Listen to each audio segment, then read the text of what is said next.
अरे भाई साहब, पैसे आपने नहीं देने, उस भाई साहब ने देने आए। चलो फिर जाकर उससे पहले पैसे लो।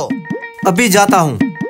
फिर से वही पैसों वाला चक्कर। ये लो पैसे। मौलवी साहब, अब हो गए पकौड़ों के पैसे, तसल्ली से खाओ। ये हुई ना बात।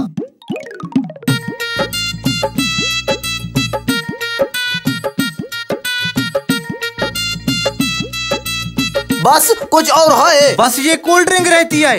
इसके पैसे। ये पकड़ और बाकी की सारी टिप रख ले तू।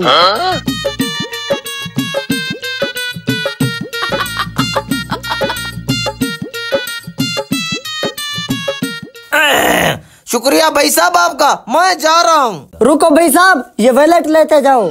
ये लो भैया। हाँ, ये तो मेरा है और खाली है। हाँ, तो आपके पैसे आप ही पर लगे। ओ तेरी, मैं इन पैसों से पूरे साल का राशन खरीदता।